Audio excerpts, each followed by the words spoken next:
Hi, welcome to this module, which is an introduction to digital marketing. Do any of these icons look familiar to you? Did you Google something today? Or checked your Facebook maybe?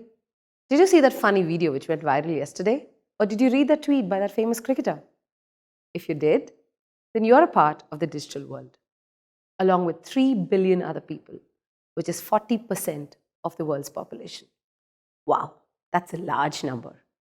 And wherever there are a huge number of people, there is huge marketing opportunity, which is what digital marketing is all about.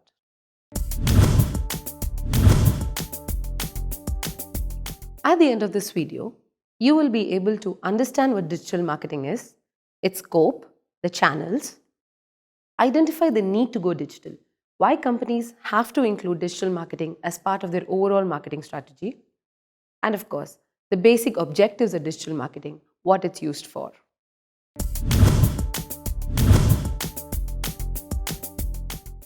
As I mentioned before, there are 3 billion people who are online today, which is close to 40% of the world's population. Who are these people? What are they doing? How are they doing it? We'll take a look at that. 62% of these people are browsing the internet through their computers or desktops. 31%, which is again a huge number, are doing so through mobile devices, through their mobile phones. The smartphone revolution has made this possible, and 7% do so through tablets. You will be surprised to know that of the total time spent on media, on electronic media or otherwise, 54% of the time is spent on online media.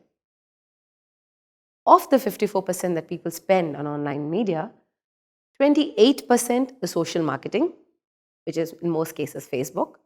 13% is microblogging, which again is about Twitter. And the rest of the activities are a mix of updating blogs, reading news, watching TV online, and other activities. What does this translate? When people are spending so much time on a media, there is huge opportunity for you to reach out to them during that time. And this is a result. If you will see this graph, you will notice that budgets for paid search advertising and display advertising, both of which are fundamentals of digital marketing, have been increasing over the years. This year, it is estimated that there will be a spend of $126 billion. The increase in digital spend is almost 3 times the increase in the total ad expenditure for marketing. When we spoke about search advertising, where is this money being spent? This again is related to where is the time being spent. This graph shows you that the Google search engine has the largest chunk, followed by Baidu and Yahoo and Bing. When people invest on search advertising, they put up ads on the search network. I'll show you what I'm talking about. This is the Google search engine results page for a query office bags for women. You will notice that apart from the organic stuff that you see on the page, actually which is way down the page, the ads dominate the page. These are sponsored results, and you will see a slightly yellowish orange tag indicating that they are ads. What happens if I have found a website that I want to go to and then I leave the search engine page? This is what happens. In this case, I was looking for sites about cakes and baking, and I came to this website. But there's an opportunity for me to see an ad here as well. So there you go, houses for rent in Chennai. As you saw in a previous slide, 28% of your time is spent on social media, which in most cases is predominantly Facebook. But Facebook has space for ads too. In this example, you can see ads for furniture, for childwear, and for sunglasses. Email marketing is another important branch. Have you ever got emails about loans or construction of new houses, or about eBay or Amazon, any new offers? If you have, you know what I'm talking about.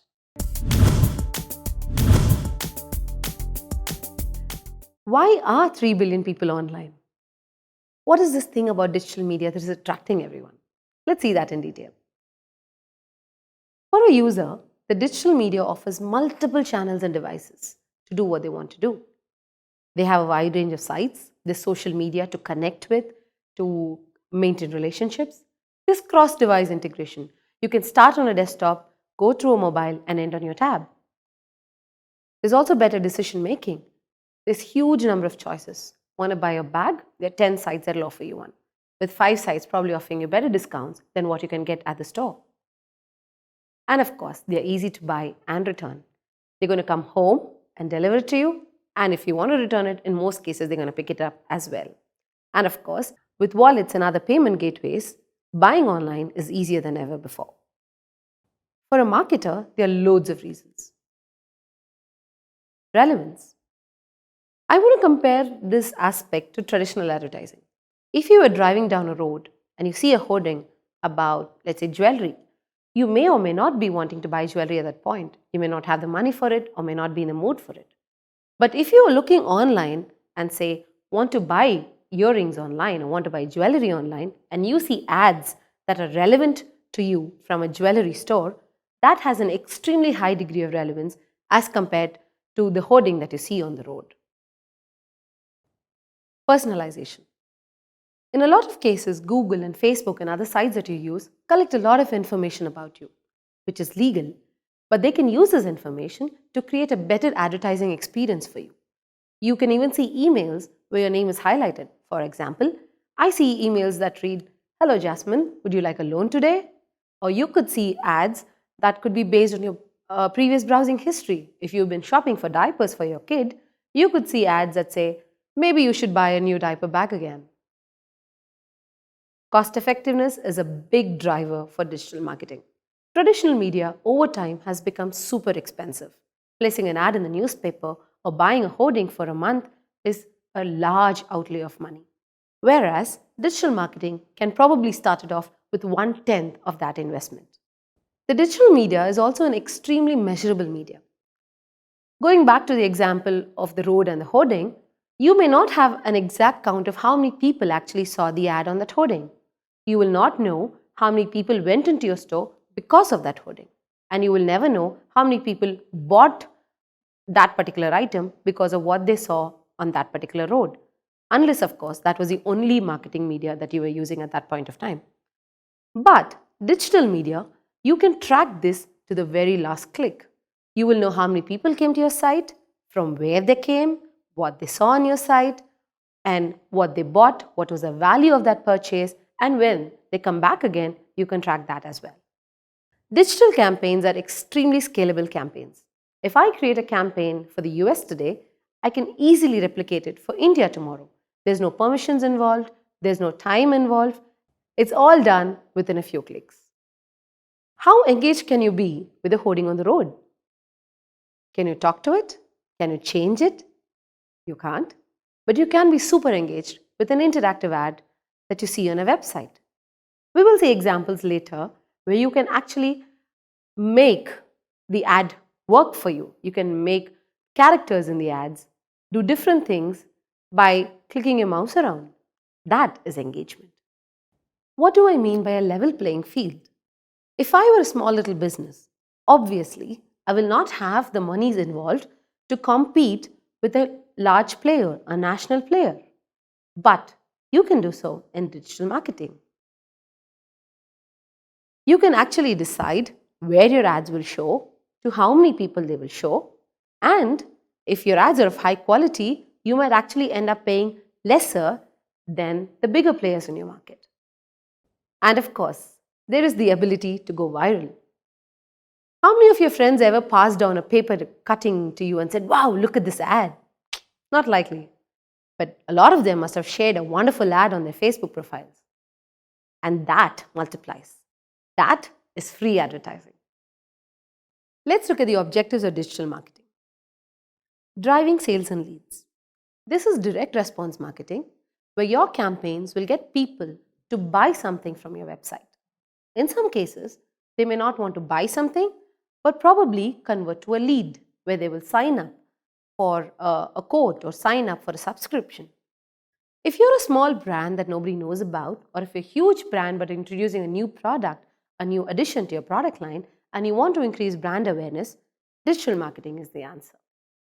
For businesses that are not really selling a product and don't need sales or leads, or not advertising a product, but just want people to come to their site, could be a news site, could be a blog about cooking, could be something about the environment that you want to talk about, Basically, you're driving people to your site, and this can be done through digital marketing.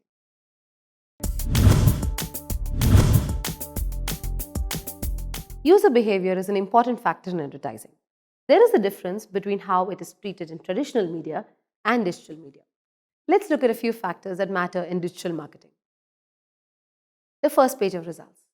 There's a funny quote that I read the other day that the best place to bury somebody is on the second page of results because they're never going to be found.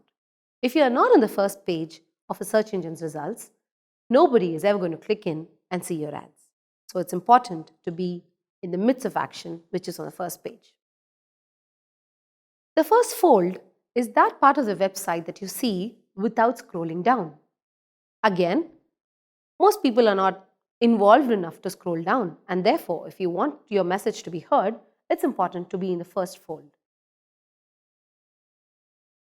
We need a right mix of text and images. Too much text will make it look like a newspaper, too bookish. Too much images will look like clutter.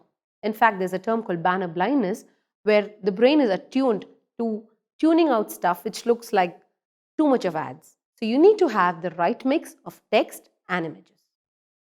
Clarity of content. Somebody who comes to your website needs to understand what your website is all about. He shouldn't have to be clicking through 5 or 6 links to get a gist of what your site is about. It needs to be there, upfront, clear, and easy to understand. A call to action is a signal to the user about what he has to do. What do you want people to do when they come to your site? Do you want them to buy something? Do you want them to sign up somewhere? Do you want them to give them your email ID? What do you want them to do? Unless you tell them clearly, they are not going to be able to understand. Quick and easy navigation is a very important factor. Have you ever been to websites where you try hitting the back button and you come back out of the site? If you have, that's terrible, isn't it? A user needs to understand how he can move from one page on the site to another. A prominent back button, a home button, all this will help. Security. Security is a major concern because there's lots of commercial transactions happening on the web. You put in your credit card details, you don't want to be phished, or you don't want to end up spending a lot of money unintentionally. So security is important. Invest resources in creating a secure atmosphere for your users. Responsiveness. In this world of social media, where people expect you to talk back to them, brands have a very important responsibility of responding back to the user. If somebody posts on a brand's page that I didn't get this product or it was bad, it becomes important for the brand to respond back and say, we're sorry, we will look into it. If you don't, that leaves a very bitter taste in the user's mouth. So watch out for responsiveness.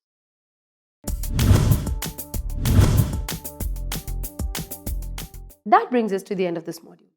Let's take a look at what we learned. We learned that exponential growth on the digital highway or the digital world is a huge opportunity for marketers. Users can be reached in various channels: search, display, social media, email marketing, and more. The benefits of digital marketing are numerous. A few important ones are relevance, measurability, and scalability. The main objectives of digital marketing are driving sales and leads, clicks to your site, or increasing brand awareness. And finally, we learned about how user behavior in the digital world is different from the traditional world and what this sets expectations for, what factors are important when you look at a digital marketing campaign. Thank you.